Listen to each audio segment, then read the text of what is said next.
F1 2025 or F1 the movie 2025.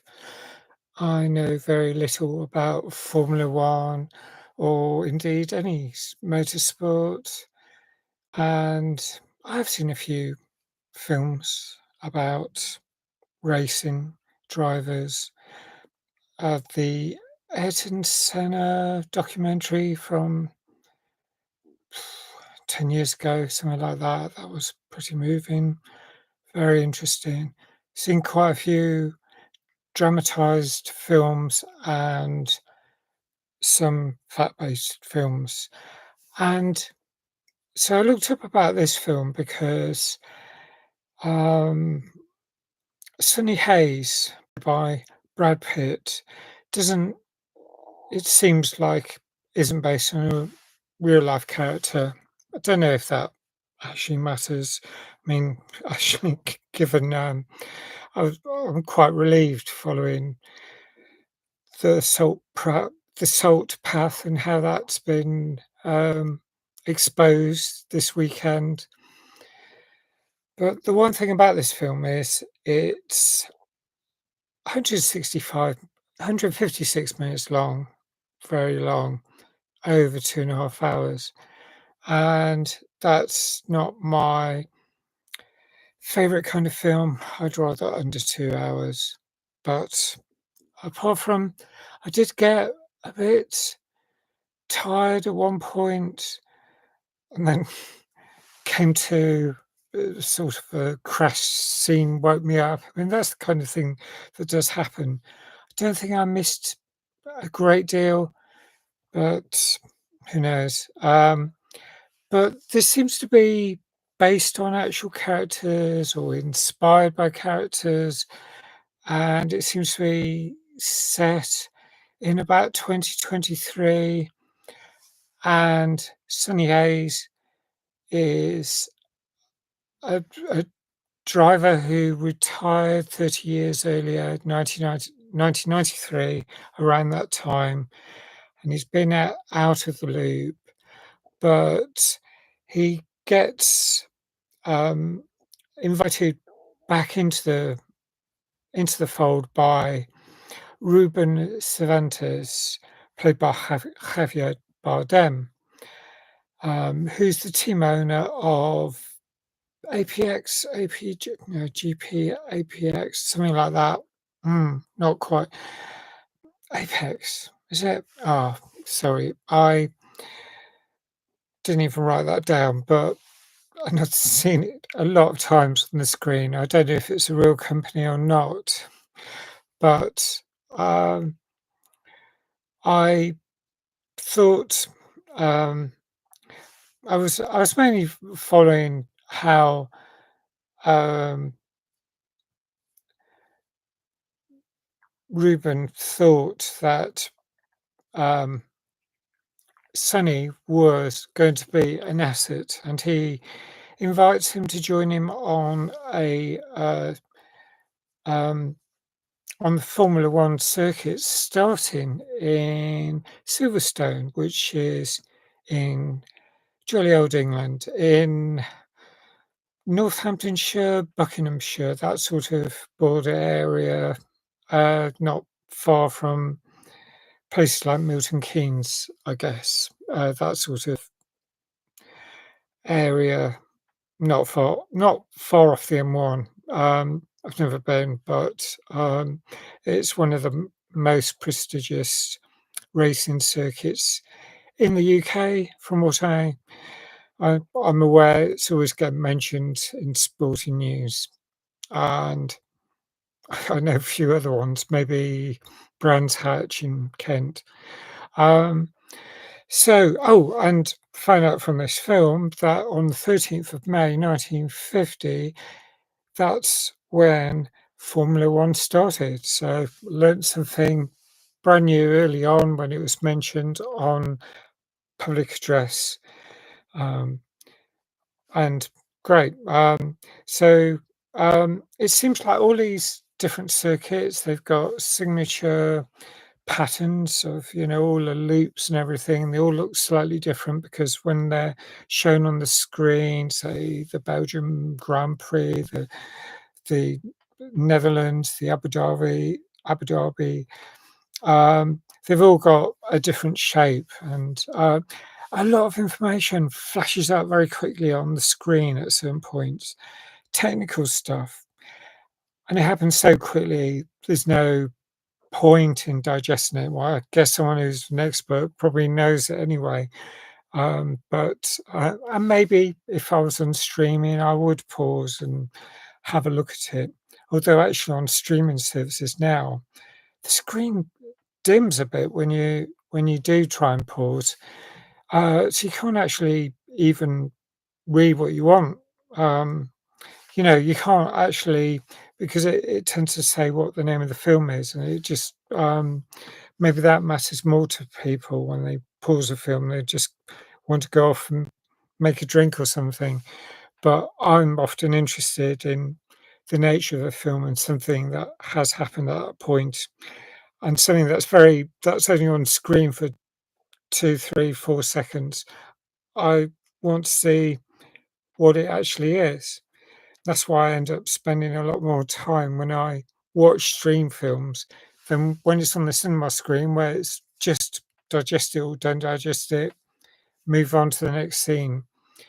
So, Brad Pitt, I think something like, he's he's kind of washed up, possibly on drugs. He's living in a van. He's maybe in debt. He's not considered to be doing well until Ruben takes him under his wing, and he comes over to the UK, and he gets to meet Joshua Pierce, who is 30 years his junior, I think probably in his 20s. He's played by Damson Idris, who's in his 30s from when I looked up his date of birth. Well, Brad Pitt, it turns out, was born in 1963, so he's in his 60s, but he's playing a character in his 50s.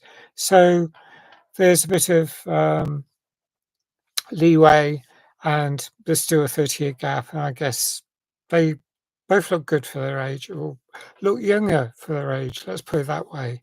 I mean, lots of actors look great for their age.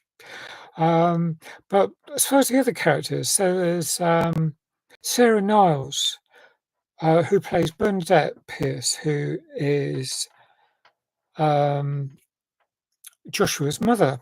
And she's got quite a pivotal role because she's very supportive of her son, very defensive, very angry towards Sonny when he messes up, and Joshua calls him a few slurs, doesn't like him, says he's ancient.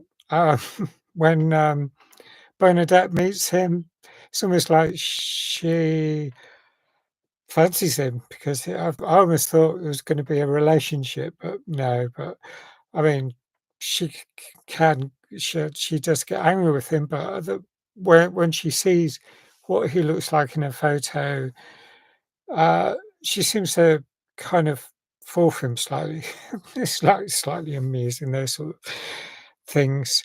But I really liked Bernadette's character, um, and um, there's a lot of F1 actual stars, it seems. Lewis Hamilton. I noticed on the end credits there were quite a few self. It used to be actually, I noticed a few years back, it used to be on IMDb would say herself or himself, and now it just says self. So I guess it's accommodating non-binary, which is a very positive move, and it's allowing a lot more inclusivity. So that's something. And there is, as far as this film's concerned, since I've gone into that, there isn't really anything except cis heteronormativity. It's all straight as such. Um, like there isn't much in terms of there's a love interest who happens to be Oh, it's Kate. Yeah, I think it's Kate Kerry Condon, the technical director.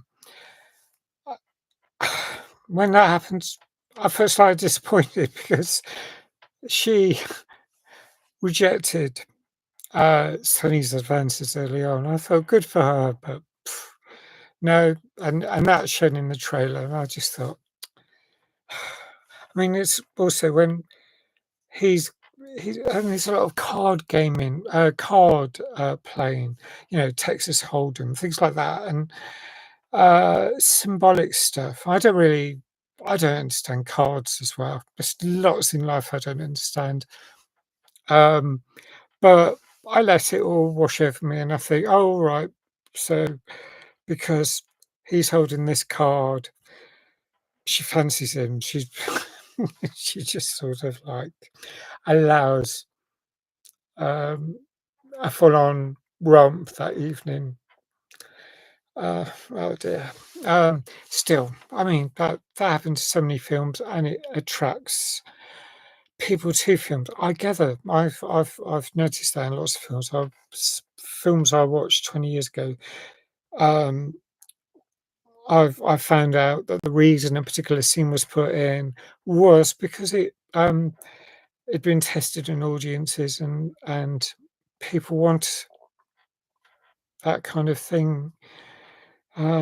So who am I to complain? I mean, doesn't doesn't involve me either way. But um, there's um, getting onto the narrative itself. There's all these races, this F1 circuit, Formula One, in various parts of Europe, and then the Middle East, and there are a whole series of mishaps, huge problems.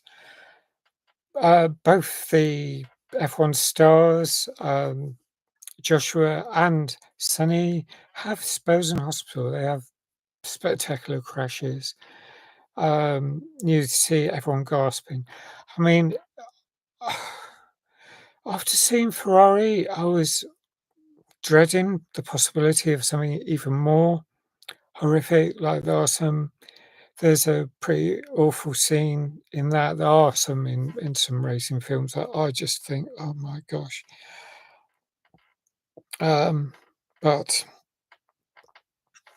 fireballs, major wreckages on the circuits, destroying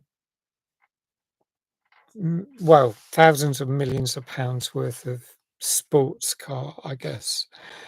Um, but yeah, so um, riding around these signature curves, I think they mentioned Ayrton Senna at some point, and given us that is a very poignant film to see.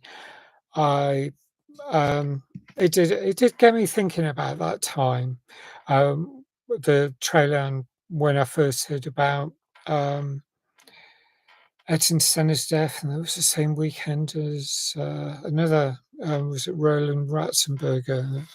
It's just at Imola, which I don't think is an F1 circuit from what I've read, and as I say, I don't know much about all this, except from the films I've already seen, the parts I remember.